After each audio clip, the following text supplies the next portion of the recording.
Success पा सकते थे या सिर्फ आप फेलियर अब आप हो गए हैं, आप फेल कर गए हैं, ऐसी कोई चीज़ नहीं होती है। देखिए, बार बार अटेम्प्ट करते रहना पड़ेगा, अलग अलग जगहों पे अटेम्प्ट करते रहना पड़ेगा आपको। हाय दोस्तों, आज अपन ये डिस्कस करने वाले हैं कि नीट 2025 के बाद हम क्या करें। ये उन सारे बच्चों के लिए हैं जिन्होंने अब आंसर की मैच करी है। आंसर की अभी तो जो ऑफिशियल आंसर की है वो नहीं आई है, बट डिफरेंट इंस्टीट्यूट्स ने, फिजिक्स वाला ने भी आंसर की दी है और उनसे उन्हें ये समझ में आ गया है कि उन्हें जो एक अच्छा गवर्नमेंट मेडिकल कॉलेज चाहिए था, उन्हें वो इस साल नहीं मिल पाए। तो ये वीडियो उन सारे स्टूडेंट्स के लिए है। आप में से बहुत सारे लोग अभी इस कन्फ्यूजन में होंगे कि क्या हमें ड्रॉप लेना चाहिए, हमें तो सिर्फ MBBS ही करना था, इसके अलावा हमने कोई चीज़ सोची नहीं थी। देखिए, मैं बिल्कुल आपको अभी आपकी दिक्कत, आपका जो पेन है वो मैं समझ सकता हूँ। इस समय में बच्चे अब वो सारी चीज़ें याद कर रहे हैं, क्योंकि 2 साल 3 साल की प्रिपरेशन में काफ़ी सारे बच्चों का सपना रहता है 9th क्लास से 6th क्लास से कि कैसे भी करके उनको MBBS की डिग्री लेनी है, उन्हें एक डॉक्टर बनना है, एक मेडिकल डॉक्टर बनना है, अपने नाम के आगे डॉक्टर लगाना है। और इस प्रिपरेशन के टाइम में बहुत सारे बच्चे इमेजिन करते हैं थिंग्स, और ये एक ह्यूमन नेचर है कि हम हमेशा जो है वो अपने आने वाले फ्यूचर के बारे में एक ड्रीम बनाते हैं। हम जो है वो डे ड्रीमिंग करते हैं, जो कि एक बहुत ही पॉजिटिव चीज़ है, जिसमें आप में से बहुत सारे लोगों ने सोचा होगा कि मैं इस कॉलेज में जाऊंगा, अगर ये नहीं मिला तो इसमें तो मैं पक्का जाऊंगा। इस कॉलेज में ये शहर कैसा है, इस शहर में मैं यहाँ पे हॉस्टल में रहूँगा, इस तरीके से मैं अपना फ्री टाइम बिताऊंगा और बहुत सारी चीज़ें। और अब एकदम से नीट 2025 के बाद बहुत सारे स्टूडेंट्स अब इस बात से जो हैं वो काफ़ी एक पेन में हैं, उनको बहुत एक दुख है कि बहुत सारी जो चीज़ें सोची थी वो उस तरीके से अब नहीं होने वाली हैं।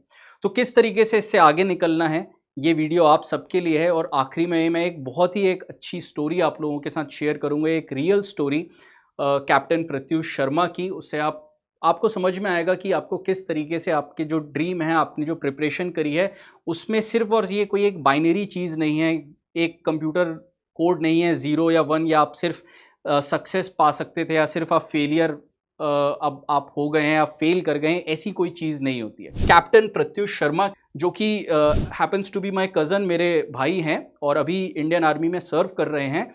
मैं अगर आपको इनके बारे में बताऊं, इतनी इन्होंने जो है वो बचपन से क्लास 8 से ये जो है वो इंडियन आर्मी में जाना चाहते थे, जिसके लिए ये राष्ट्रीय Indian military college RIMC Dehradun में इन्होंने अपना एडमिशन करवाया। 8th क्लास से लेकर क्लास 12 तक ये उन्होंने वहाँ पे पढ़ाई करी। और RIMC पूरे इंडिया में एकमात्र अपने आप में एक ऐसा कॉलेज है जो कि मिलिट्री चलाती है। RIMC मेरे ख्याल से एक ही कॉलेज है, आर्मी स्कूल्स अलग अलग हैं। तो यहाँ पे उन्होंने पढ़ाई करी। 12th क्लास 11th क्लास के बाद जितने मैक्सिमम अटेम्प्ट्स ये NDA के दे सकते थे, एंड बिल्कुल मैं अच्छी तरीके से जानता हूँ, बहुत ही अच्छे वेल रेड, फिजिकली फिट जैसा एक हम एक आर्मी पर्सन को एक इमेजिन करते हैं, सारी खूबियाँ थी उनके अंदर।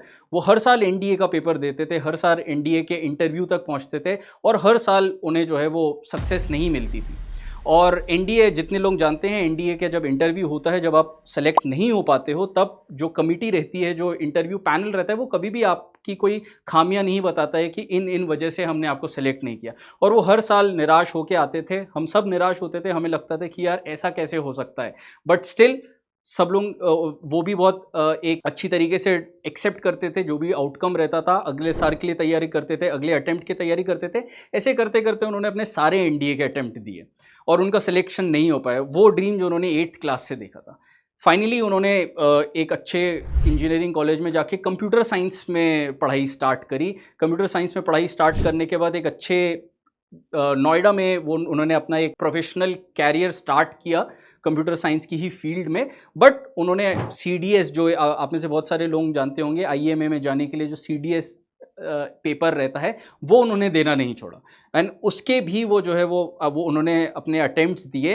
एंड फाइनली उन्होंने जो है वो, जब वो आखिरी अटेम्प्ट देने वाले थे, तब वो मुझसे मिले थे, मेरे शहर में आके उन्होंने वो अटेम्प्ट दिया। तो उन्होंने मुझे कहा था कि मैं बिल्कुल भी इस बात से उदास नहीं हूँ, इस बात से मैं डीमोटिवेटेड नहीं हूँ कि मेरा इंडियन आर्मी में नहीं हो पाया, राइट, या मेरा नहीं हो पाएगा। मैंने जो भी प्रिपरेशन करी, जितनी भी मैंने मेहनत करी, मैं खुश हूँ उससे। अब आगे मैं अपनी लाइफ जो है वो मैं दूसरी तरीके से जीऊँगा। सारे कैरियर्स के कुछ प्लस पॉइंट्स होते हैं, कुछ माइनस पॉइंट्स होते हैं।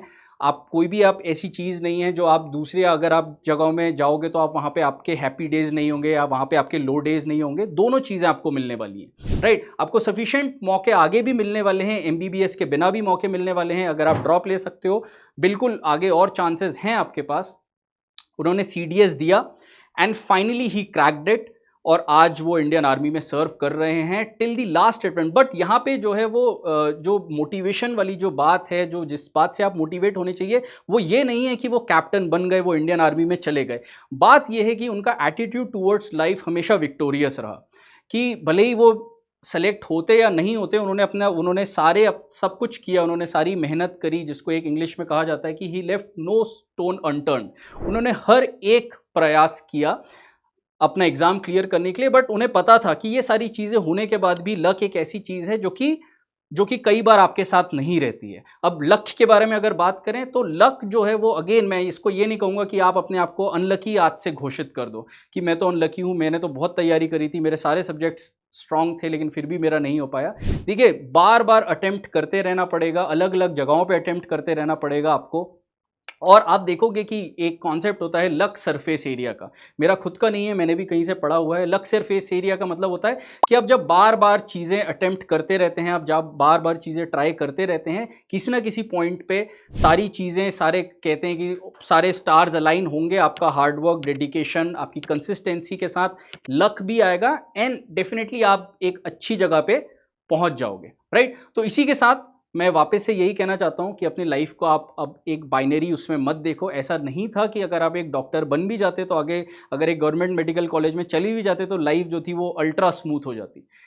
वो तब भी बहुत सारे हार्डवर्क से भरी हुई थी। आप देखिए, आप यूट्यूब में ओपन करके देखिए डॉक्टर्स की लाइफ कैसी रहती है, बहुत ही अच्छी है, बहुत ही मतलब हम सब बहुत प्राउड करते हैं उनके ऊपर, लेकिन still it is full of hard works, right. तो अभी भी आपकी लाइफ में वो सारे हार्डवर्क्स रहेंगे। सो मेक श्योर कि आप जो है वो आपका जो एटीट्यूड है टूवर्ड्स लाइफ उसको आप पॉजिटिव रखो एंड टाइम लीजिए, सोचिए, अपने बड़ों से बात करिए कि आगे आप किस और फील्ड में जा सकते हैं। अगर आपने मन बना लिया है कि अब आपको एमबीबीएस नहीं करना है, choose the next best option, right.